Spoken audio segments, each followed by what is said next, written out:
journeys. So while we look at the mind change, how we can consume less and how we can put less stress on the resources, less pollution to the environment. So in this journey, we meet such amazing people who not just, motivate and, inspire us to do better. So today we have these two change makers who will be talking about what they have been doing. They're doing plenty of things, and some of the few things that they would like to share with us, we will ask them. And yes, so first of all, Odette, can you tell us, what is beautiful Bangalore as a concept?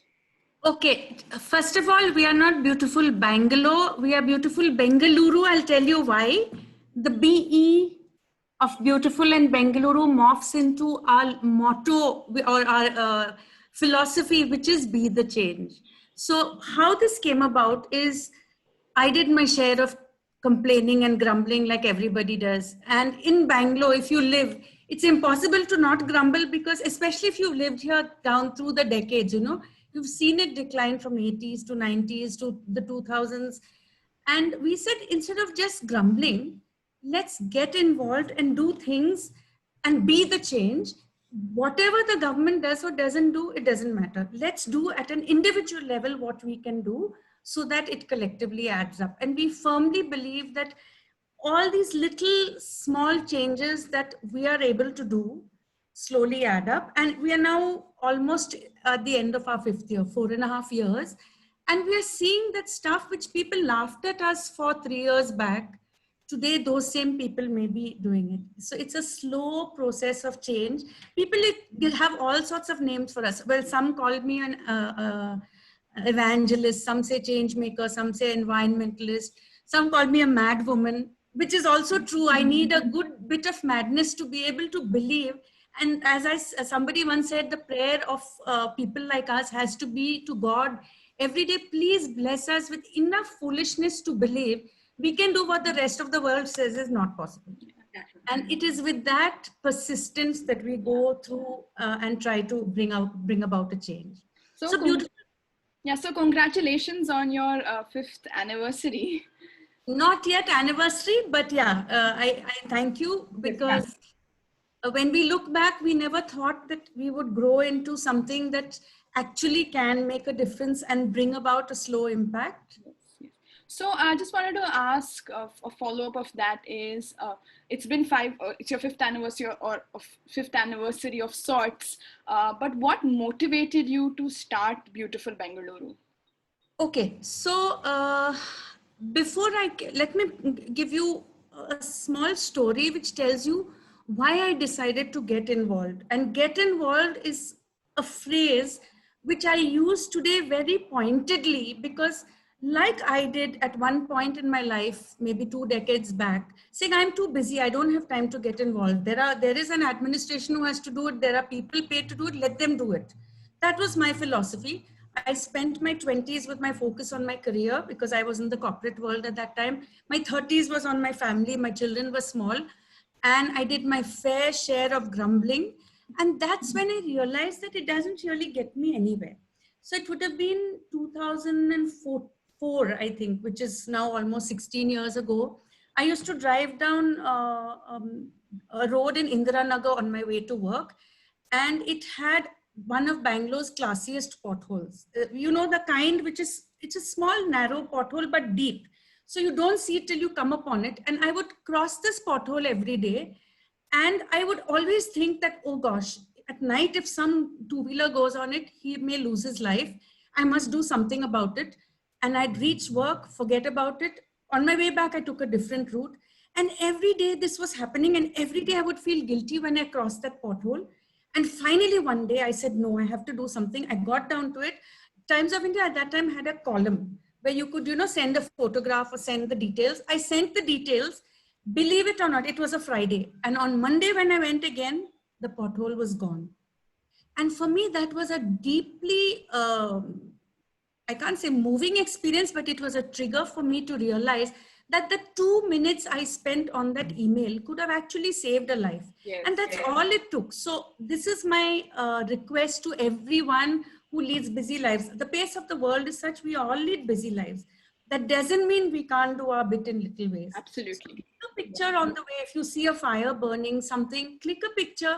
Nowadays, it's far easier. You can just upload on your, there's small ways in which people can get involved. Right. So that one pothole taught me that, hey, it's quite easy to make a difference. Absolutely. It's not as difficult as people say. Charu's going to tell you another story later on about how she converted a garbage dump into a beautiful green Yes.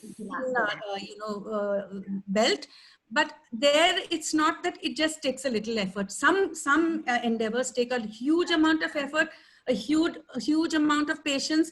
I joke that every one of those gives me an added gray hair on my head, but it makes us better equipped to drive the change. Absolutely. Very true. So Charu, how did you get in touch with, or what motivated you to join beautiful Bengaluru? I would like to start my story like Odette said, what happened to her in 2004. Similar thing happened to me when I moved to Bangalore. And then I was just in love with the city, the weather, the greenery, the overall, everything. I felt very nice about it. But the locality I was staying in, most of them were US returned people. And what happened when I used to move on the roads, I used to see a lot of garbage, paper cups, paper plates littered around. I used to feel very bad about it. Such nice people living around, such nice gentry, and just look at the state of these roads. And that time what was happening, BBMP was not coming to clean in our area. So everything residents had to take care. So I started an initiative. I started writing letter to all the MCs of the buildings there. And requesting them to please take some responsibility of the road in front of your building at least. Take turns and get this road cleaned so that we feel nice about it. Such nice buildings we are staying in, such educated people we are. So we should feel good when we move on the road also. So that is how it started. Then I started connecting with people in different buildings. And gradually on 2nd October 2014, we did a cleanliness drive also. And we planted some shrubs along the road. So gradually then when I saw the change after that, I was really so glad about it, so happy that I took this effort, I connected to everybody. So that was the seed within me which started.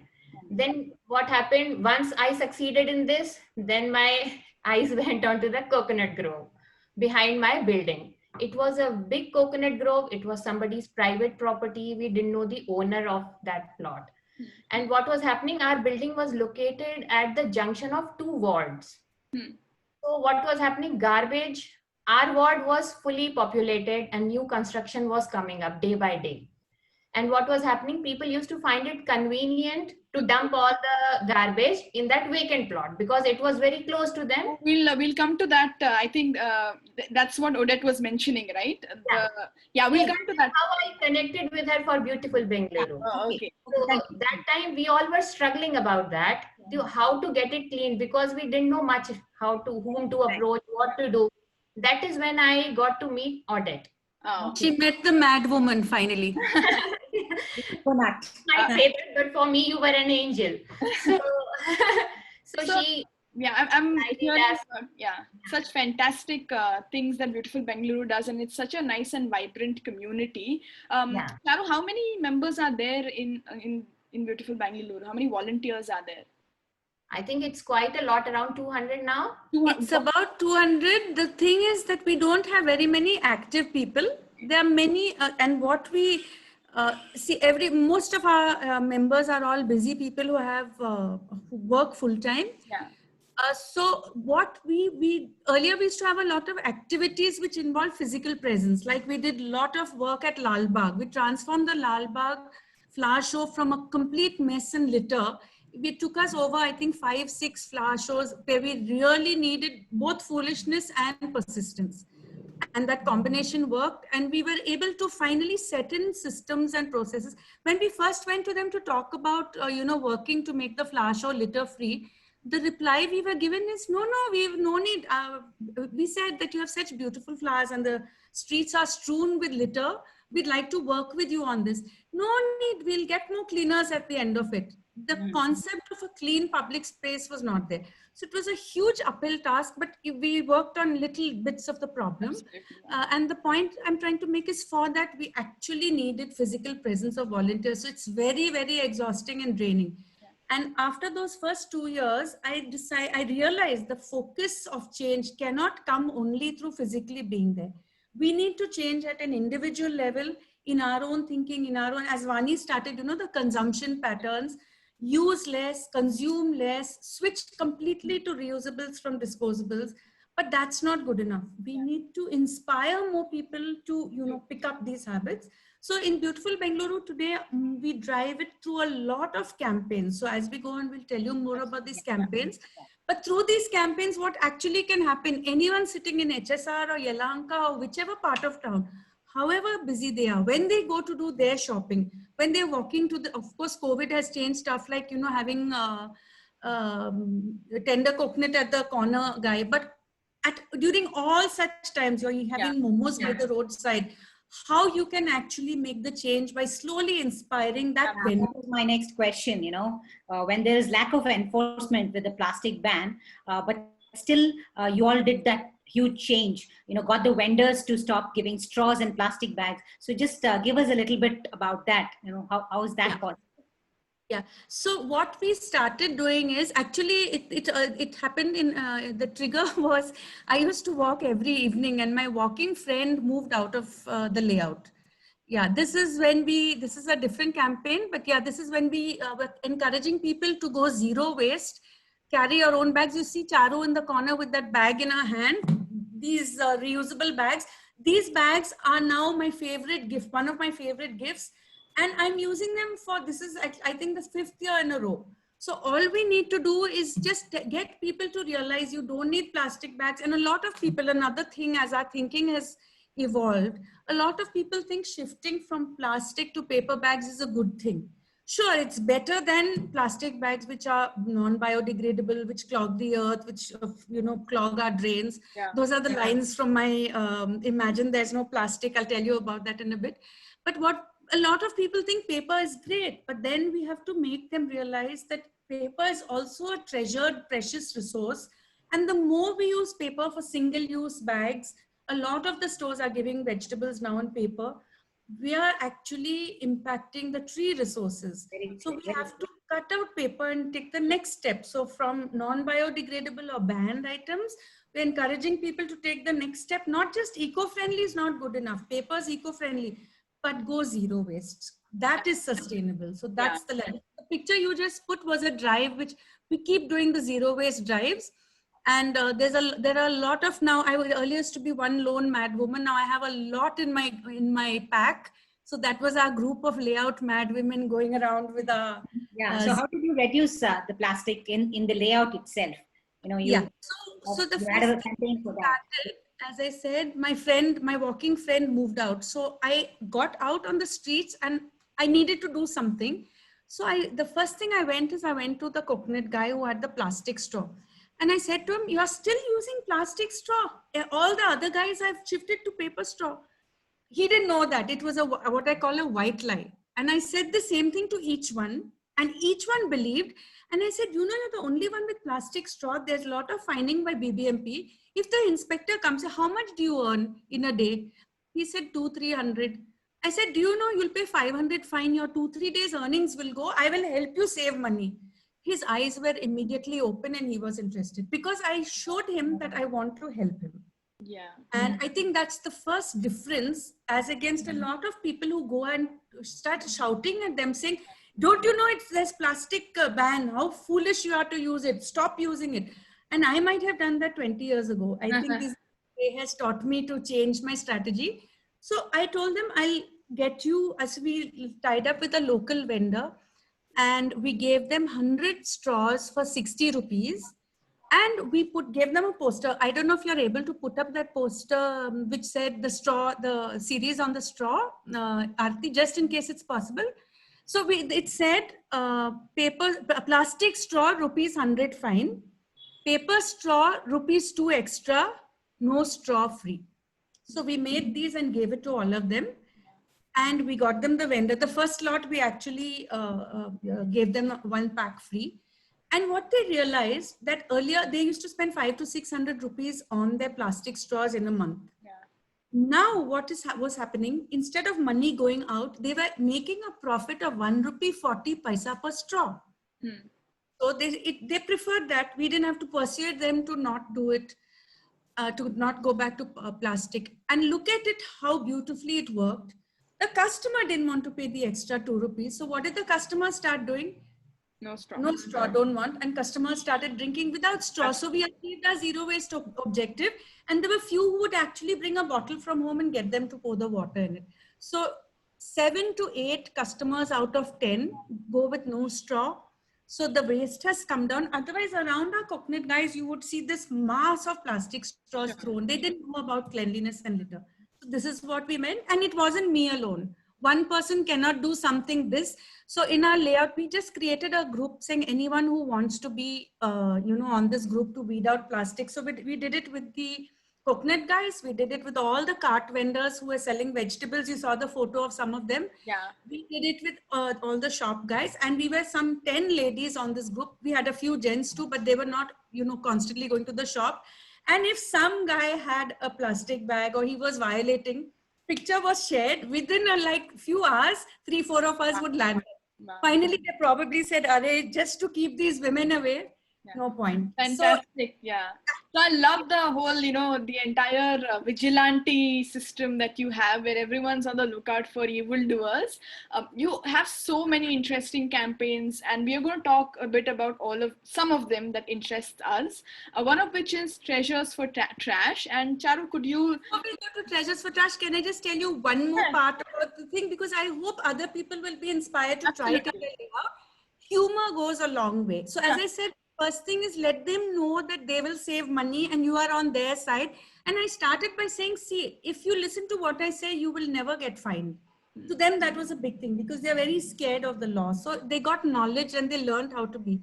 But I also used humor with them. So there was this one guy, Charu, you'll remember the corner who used to have his cart. He used to do puja every morning. This was right in the beginning. So I passed by and I said, God must be so confused. He said, what, madam? I said, morning you're doing puja, whole day you're giving plastic bag. God must be thinking, is this a good man or a bad man? Instead, you stop doing puja or you stop giving plastic bags. So 2-3 fellows who were there laughed. So that evening when I was walking by, he yelled out to me. He was an oldish man. He yelled out to me and he said, Madam, batte bag. He had actually bought, of course, he thought they were cloth bags. They were actually NWPP bags. That's another awareness we did. Yeah. So that is one. The second, I will add to it, Audit. You remember once I one cart vendor with polythene bags. I said, okay, I am taking it and that madam will come and she'll talk to you. He was so scared. Please don't tell that madam, I won't keep bags again, I promise you. And gradually means we were successful in eliminating plastic bags from our area. Yeah. Fantastic. One more story is, I would tell them, देखो एक बार अमिताभ का Bachchan role ले लिया, you can't go back to Gabbar Singh. So they used to laugh. Tell them, once you've given the bad habit behind. So we used a lot of humor. And I think there's a rapport which we have with the vendors. So they now respect us and listen to us. And I think that's an important thing for anyone trying to work in your locality. You tell them once, you tell them twice nicely, and they're actually willing to listen. So I think that's something. Humor goes a long way, and it's also very relatable, and it sticks to you if it's funny and humorous rather than being all serious and deadpan. So Charu, could you just enlighten more about the Treasures to Trash campaign that you Beautiful Bengaluru runs? We have a very nice campaign which goes on every month. We receive entries. Now it has started coming from other cities also. Wow. People are so impressed and they are so interested, and moreover because anybody can participate in it, and there are no as such specifications that you have to make this only or that only. People feel free and they are very glad to share that, okay, this thing we have created from the trash in our house. And then on monthly basis, we do a competition kind of a thing. It's not that we are giving them cash prize or something, but we acknowledge their effort and we share it with others. So they also feel nice, and this motivates other people also. Yeah. Like initially 2 people participated. When we shared it with others, even more participated. Then participation started coming from Delhi, Hyderabad also. Wow. That is how it started growing, and people are growing more and more enthusiastic about it. So I think Audit will be able to elaborate more on this. I'll just add that this month we complete 3 full years of this contest, Treasures from Trash. So that's 36 months with 2 winners every month, a winner and a runners up. So we felt that some of the ideas were so good. So we have 2 or 3 of our team who are working very hard round the clock to put it together so that by the end of this month, we can send it out as a soft copy manual full of the pictures as well as tips on how to make it. Because we really want to infect people with this simple idea of reduce waste to landfill. Reduce waste to landfill is a very core goal for beautiful Bengaluru, and it should be for every resident of the planet really. So through this, we're getting people to divert stuff which we think it's going for recycling. A lot of people say, but it can be recycled. The truth is it often doesn't get properly segregated. It doesn't even get a chance to get recycled. It gets dumped. So we need to encourage people to delay the end of life of that product by doing something that you can, for example, what I have here, I don't know if you can see, can you see this picture up here? Absolutely, yes. So guess what? This was my mother's wedding sari. My mother has passed away some 15 years ago. Her wedding was in 1956. You can imagine the state of that sari. So after she passed away, her sari was there full of these lovely gold buttis, baskets, but the whole sari was stone. So what I did is I cut it. I made it into smaller ones like this, and each of our siblings, we have it.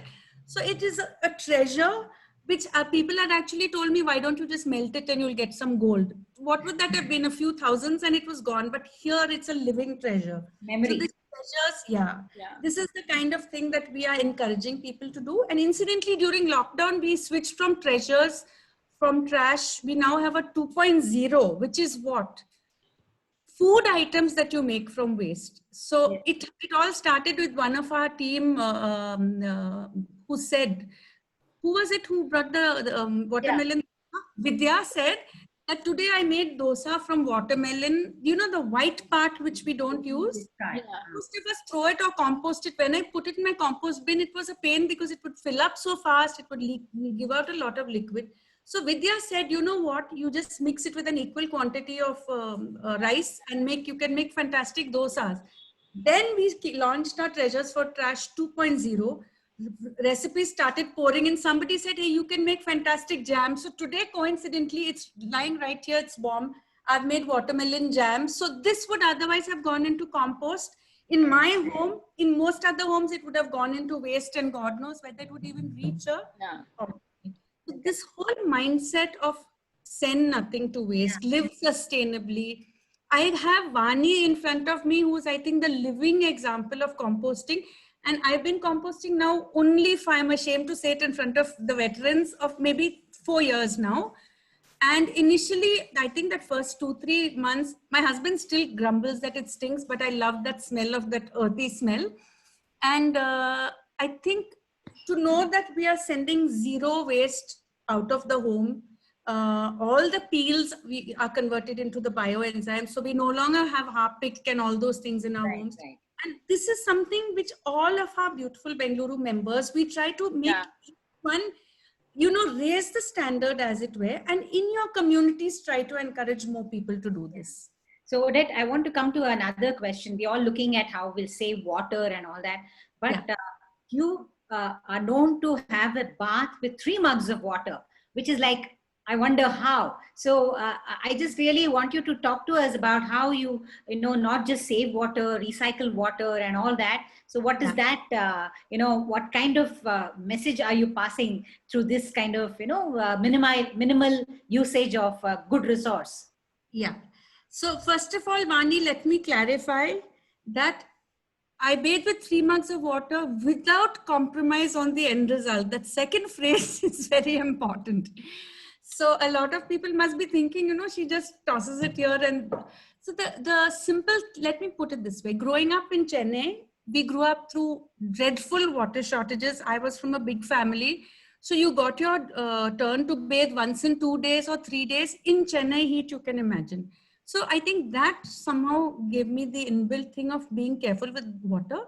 But no, it wasn't always that way. I got back to, you know, the best songs are sung in the bathroom, right? And that is, so I got into these nice extended singing sessions in the bath, pouring water happily. And I think it was in 2011, 10. I came across, and this is something I'd request everyone, just Google, go to, just type letter in the year 2070. It is a PowerPoint of, it's a pictorial description of a world without water. And in 2017, the year 2070, where the oldest man alive is 50, and nobody has water, they have only half a glass to drink.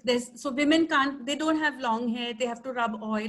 It's such a dire portrayal, and I think that's what changed it for me. And after that, I constantly try to cut down. So I think, Yavani, to answer your question specifically, people look at it and say, oh, one of, again, mad woman, I don't need to do that. So my point is, whatever you use today, I ask people, how much do you use? So let's say I used to use 3 buckets earlier, which is 25-liter buckets is 75 liters. If with conscious effort, I can bring it down to 5 liters. And after this article came out, I had so many digs at me from so many friends, a lot of jokes. I'm Odette, right? So a lot of friends said, we'll have to start calling you Oder from now on. And I had people who said, good, we know this. Now when we see you, we'll keep our distance.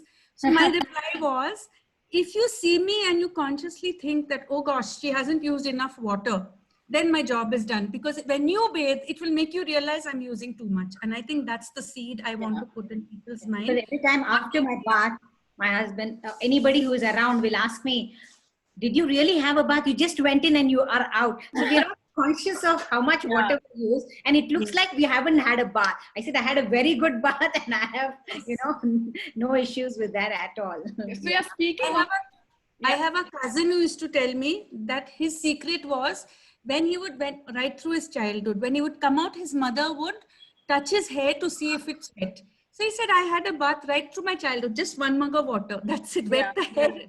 Yeah. But I am saying no compromise on end result, and it is really possible. So even in washing hands, so for example, coronavirus wash hands, every video which was coming on it had people washing hands, and for that 20 seconds, water was open. So we immediately came out with the video. So what I'd really request people to do, there's so many resources that you can use.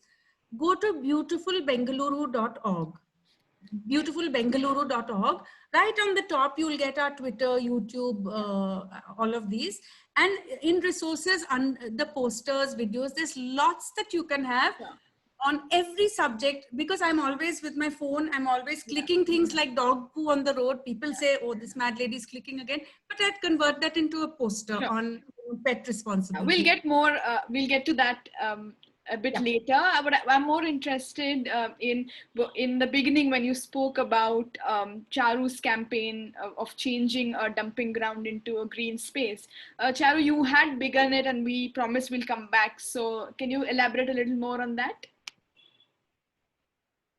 Yeah, as I told you, behind our building, there was a big coconut grove. So as the construction activities started in our area, dumping started increasing in this coconut grove. So all sorts of waste used to come here: construction waste, house waste, shop waste, non-veg waste, medical waste, whatever you can think of, all hazardous waste, everything was here. And it was growing and growing and growing. And occasionally somebody used to burn it. We never got hold of that person, but it used to get burnt and all the ashes used to come into our balconies. Leave aside the stink and other ugly sights and all. So it was really a pain for all the residents of our building. So we were trying hard to get it cleaned, but it was a private property. So BBMP was also not willing to clean it that time. So then audit guided us to Dr. Shanti in HSR, who was tirelessly working for environment. And that is how she helped us a lot. and she guided us to the BBMP of HSR, because from her only we came to know that that area was in HSR while our building was in another ward. So that was the conflict. The garbage was coming from our ward and going into that plot which was in HSR. So that took a lot of time involving BBMP and getting it cleaned. And at the time of cleaning, they took a promise from us that we will maintain it. So see, maintaining someone else's property whose owner you don't know, it is an uphill task. How can we guard that property which does not belong to us? Yeah. So then we installed some cameras, CCTV cameras there. We made a small team of residents who could monitor that area from their own balconies. And then we took help of our security guards also. Occasionally they would go and do the patrolling there. And then from this side, audit did her role. She went to this ward, caught hold of all the vendors, shopkeepers who were not segregating waste. Because see, dumping happens when you don't segregate properly, and BBMP doesn't pick it up for that reason. So then people have no choice but to go and dump it somewhere. So, and this was an easy location for them. So she was doing her role there. We were doing the role of monitoring here. And then whenever we used to catch somebody, either we used to click the picture. If we recognize that person, we could talk to him one-on-one also and request him, please don't dump it here. It is our house here, and politely, whatever we could do. And sometimes we took help of our housekeeping staff. They would go there and search for bills and all to get the phone numbers and get some clue that who has come and dumped here. Yeah. All that took another 2 years to make it reduce, because one time cleaning was done, but how to maintain it that way, that also took a lot of effort. So that continued, and that is still continuing. Monitoring is still on, and plus BBMP occasionally comes and cleans also there. And then what I realized, that plantation did wonders there. Once we got that area cleaned, we continuously did plantation. We got it cleaned in 2017. And since then till 2019 June, we continued planting and planting and planting, sometimes shrubs, sometimes herbs, sometimes trees. So that did two jobs. One, that the green cover increased, and plus someone or the else will go to water those plants. Because in open land, what will happen in dry season? From January till April, who will take care? Right. So we made teams of residents, their children. So whosoever was interested, children ran with their water bottles. We took small buckets which come with segregation, small buckets, green and red buckets. It was easy for everybody to carry. So, okay, every Sunday we will go with our buckets. We'll water those plants. So some 100 odd trees were there. We used to water them. Then we requested our gardeners also, Bhaiya, please, once in a month, isko achhi tarah se aap pipe se water kar dijiye. So whichever way we could think of, all sorts we tried. Saturday, Sunday, gardener, residents team, children's team. We were doing that, and we are still doing that. Wow. So this time during COVID, I was worried what will happen to our plants. So God took care, rains came on time, and the trees are thriving well. I'm so happy. That's so nice, Charu. It's really amazing to see how groups of people get together. They can really, completely transform a garbage area too. So right now, I want Can to I add one more thing on the same point? Yeah. So Charu managed to merge one more part campaign of Beautiful Bengaluru, which is to involve young children. Yeah, because I'm coming I to think that. There's one question I will ask her about that. So before that, I want to ask about your latest campaign, No More Spitting.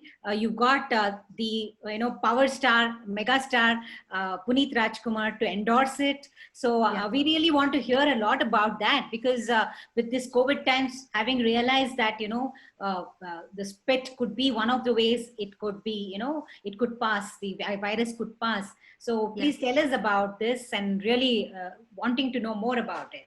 Yeah, so it was March, early March, when all the COVID precautions came out. And if you remember, at that time, we were all told, wash your hands, use sanitizers, right through those first week of March.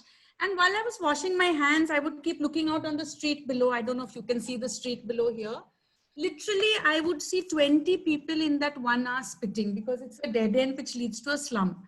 And suddenly it hit me, and we discussed on the group talking about it, that, on one hand we are washing hands, and shouldn't we do something? So it was March 16th that we took out a petition, Beautiful Bengaluru, to the Prime Minister, followed up with an open letter. And in the time that has gone by, so our first aim at that time was make spitting punishable, make it a national priority. And for those first 2 months, within 3 weeks, this petition went viral, and we crossed 41,000 signatories from across the country, even the world, Indians from across the world.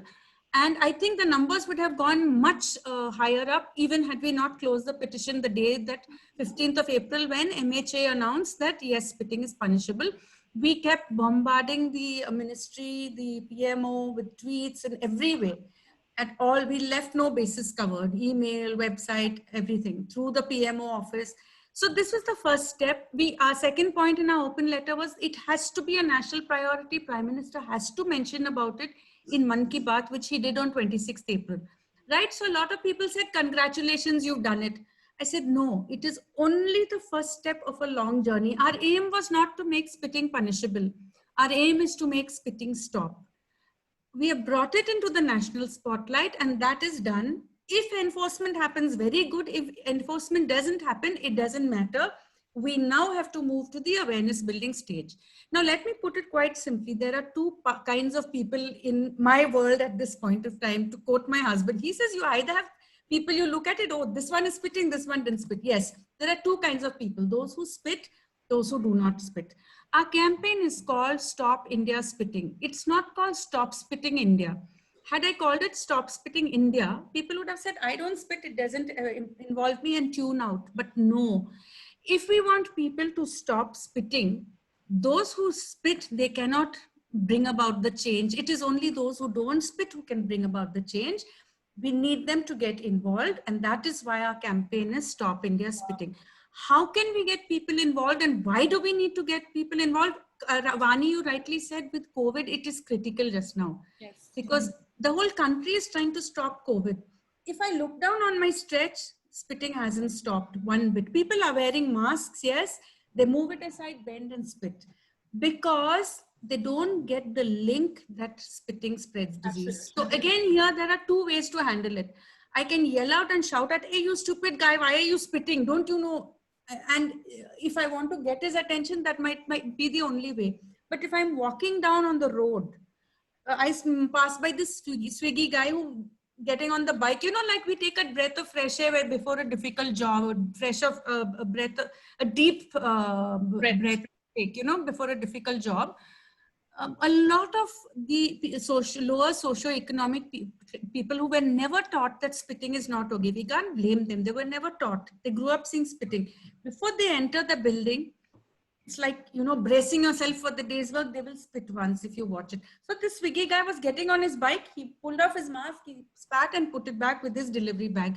So I made him stop. Then I asked him, why are you wearing a mask? Tell me. This was a little earlier, maybe 1.5 to 2 months. Why are you wearing a mask?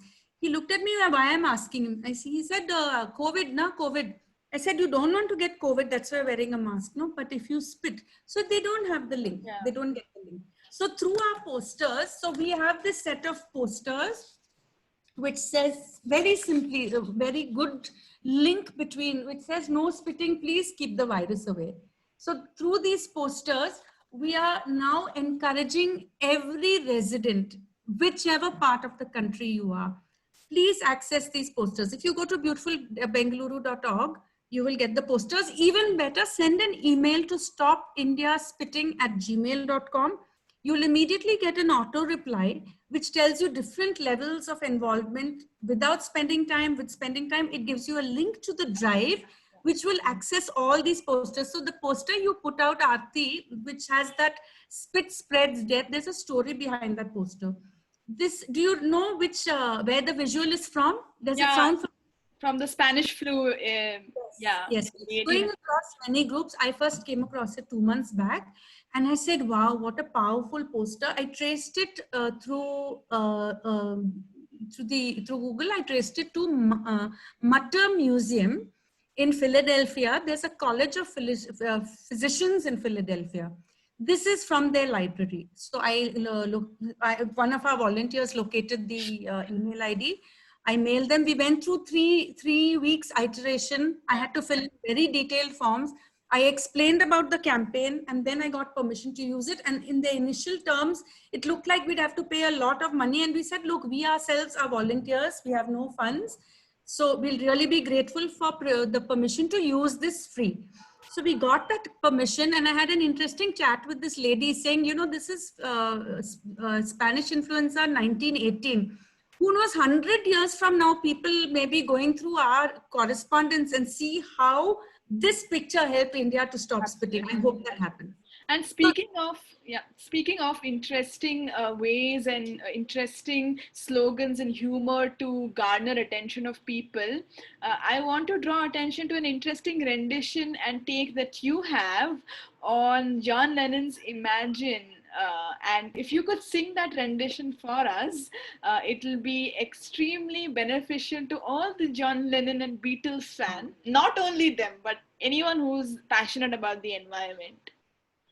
Okay, you caught me there. And let me confess, if you're bathing in 3 mugs of water, you can't practice bathroom singing. So my voice, first of all, I'm not a professional.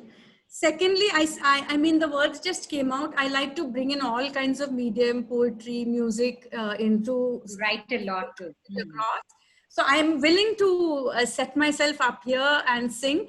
The words of this, I think, were intended to inspire people to see, yes, it is possible to, you know, imagine a world without plastic. I hope there is a chat, right? Are you able to share the link, or when you share the link, we can even share the Imagine link? Sure. Actually, we can share that. It's live. It's on later on the Facebook. So we can share it later. Okay. But if people just went to YouTube and typed Imagine there's no plastic, you will get this link. So, okay, here goes. Imagine there's no plastic to clog our precious earth, to reach our drains, lakes, oceans, harming animals and birds, to languish in our landfill, leach poisons to the ground. It's too long. I think I should stop there. The planet still has a fighting chance if we all just start right now. So we need to make a beginning. Yeah, fantastic. Very nice, very nice. Yes.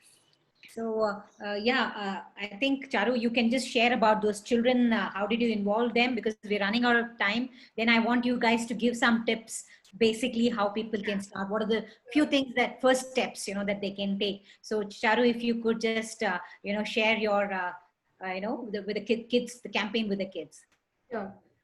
So this is like, as I told you, we were so much involved in the cleaning of that garbage dumping. So during that experience, I realized that it is very important that every citizen should get involved in this activity. Then only we'll be able to keep our environment clean. We cannot leave it only to the government bodies and to the rules and regulations. Each and every individual needs to participate, and that is the only way. And to make everybody participate, I thought we need to spread awareness also. And before spreading awareness, we need to change ourselves. So I began with myself. I developed more good habits, more eco-friendly habits when I was convinced that, okay, now I am through with it and I'm sure that I'm following them well. Then I took the next step of spreading the awareness among my friends. When I was able to convince my friends, then I moved to the building. There I took children into the picture. I took help of children because they might not accept my words, but children are so lovely. Everybody listens to them and are more receptive to kids. Absolutely, yes. So we planned a small questionnaire kind of a thing, and children went from door to door asking those questions. Do you know about this? Do you know about that? People answered them. So many people knew the answers. Some did not. wrong answers. So children polite corrected them. This is how it is done. And uncle, auntie, can you please sign? Can you please take a pledge that you will follow eco-friendly practices now on? So people very happily water. We will not use polythene bags. We will say no to disposable products. And it was really nice. Children were also glad and people also welcomed it. Yeah. Okay, many things we didn't know and children have helped us know it. Sometimes we used to recite poems. Like I composed a Hindi poem and we presented on Independence Day. Children enacted that poem. While going to the temples, why take plastic? God never asked for plastic. Whatever things are used in prayers, they are all natural things, most of the medicinal properties. That is why they are used during prayers. So what medicinal property does a plastic product have? In the end, it will get burned and it will add only to the pollution. So don't take plastic to the temples.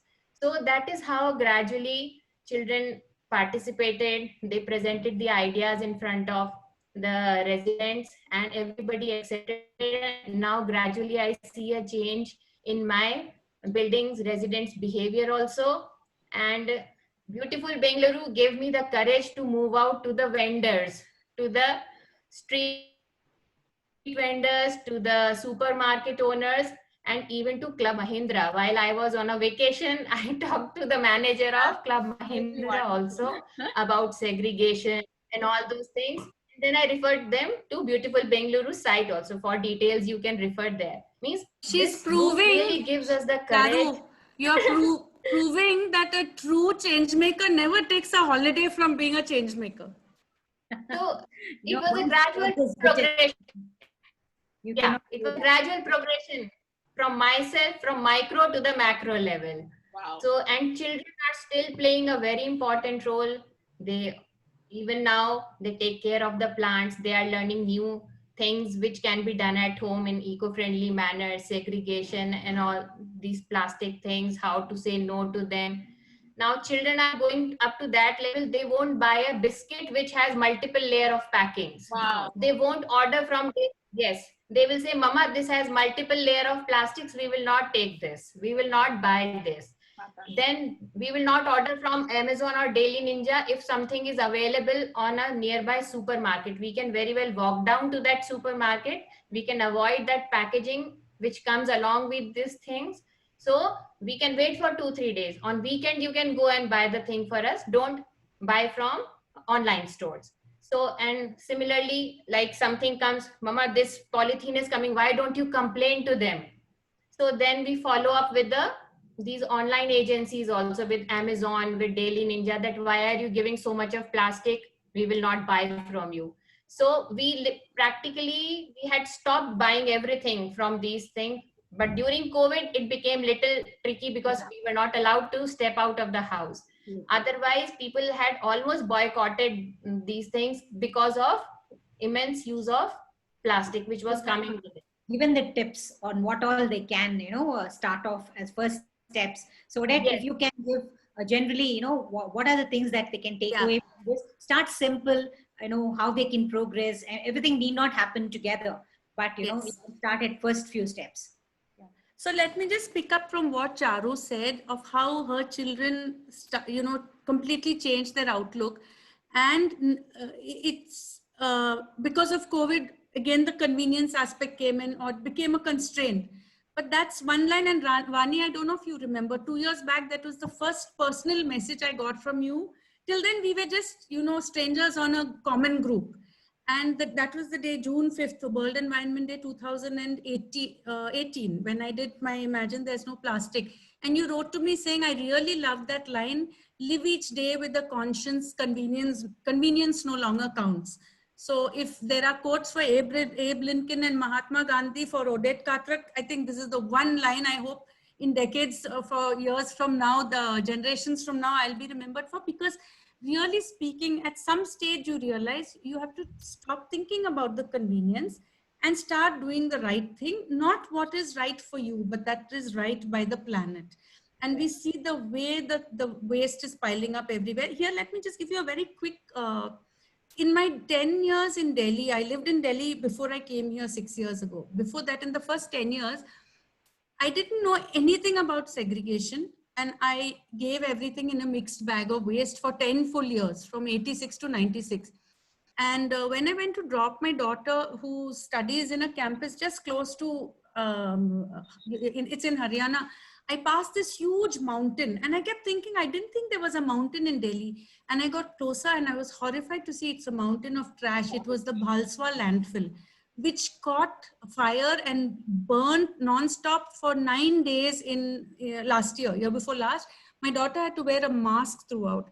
And I thought to myself, my waste is up there on that mountain because I never segregated. So if, as Ravani says, start small, the first thing we all need to do is consume less. To consume less, we need to use less. And this use less, reuse more mantra of mine is so for water as well. If you want to conserve water, use less in the first place with a lower flow of your tap, shut it when you don't need the water flow, and reuse more. You can actually reuse water.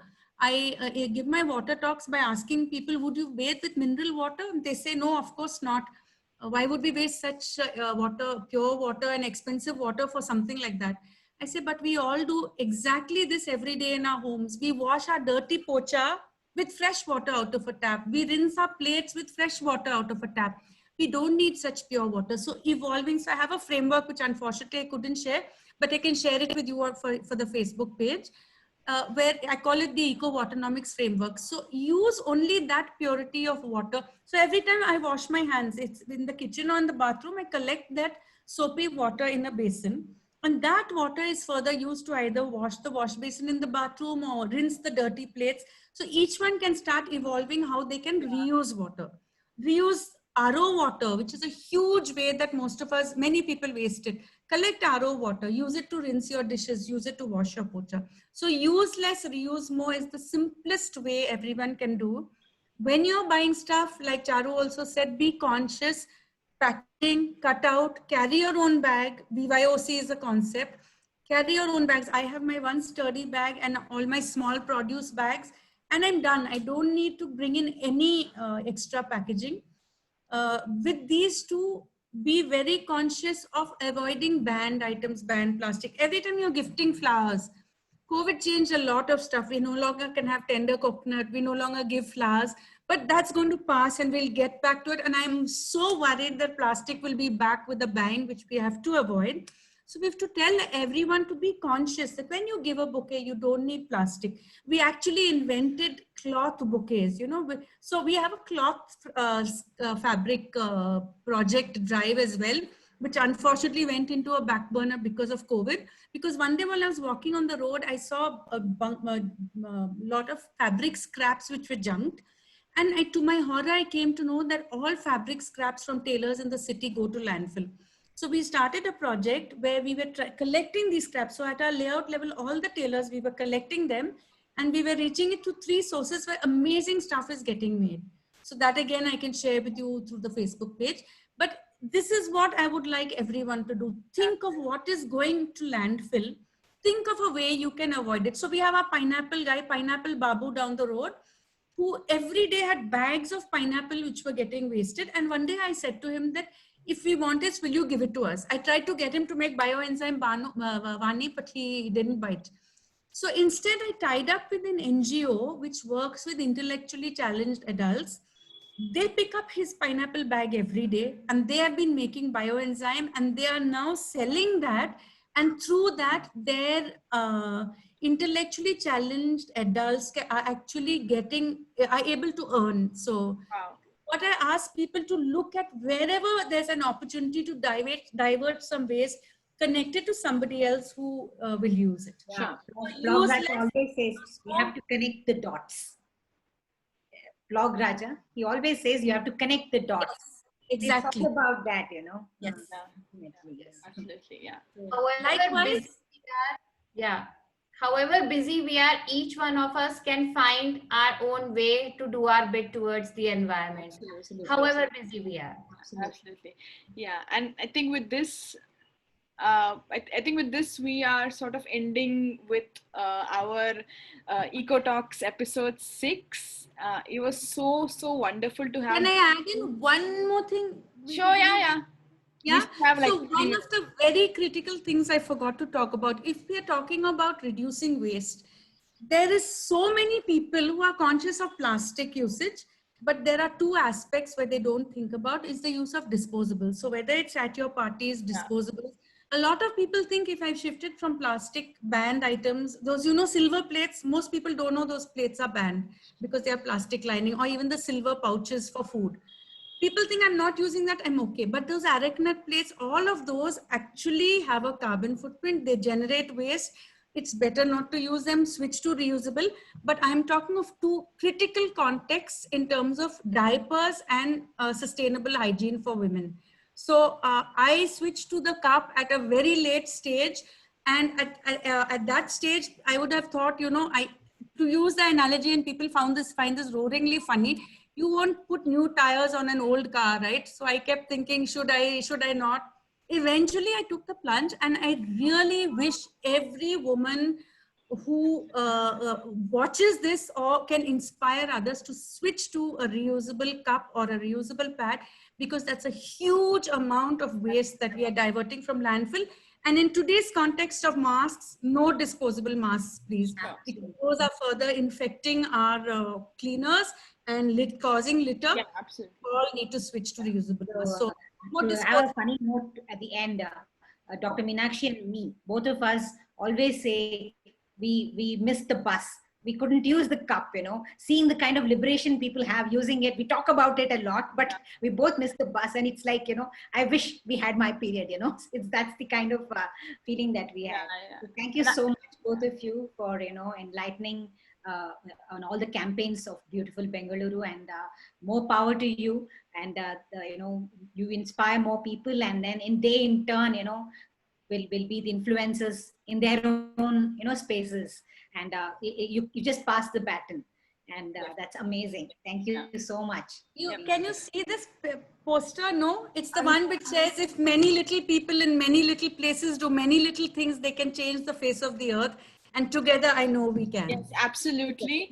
Thank you so much for being such great influential people in your spaces. And I'm sure those who are watching will definitely be inspired and may get in touch with beautiful Bengaluru if they're staying in that area, or even if they're anywhere in Bangalore for that matter, or in anywhere in the country. Please mail us on stopindiaspitting@gmail.com. But for Bengaluru, beautifulbengaluru.org. Absolutely. And thank you so much again for joining us and giving us all the precious knowledge and your time. We are at episode number 6 of EcoTalks, and we meet every Friday, so at 5. So I look forward to seeing all of you again at 5 o'clock. Thank you so much for tuning in. Thank you for having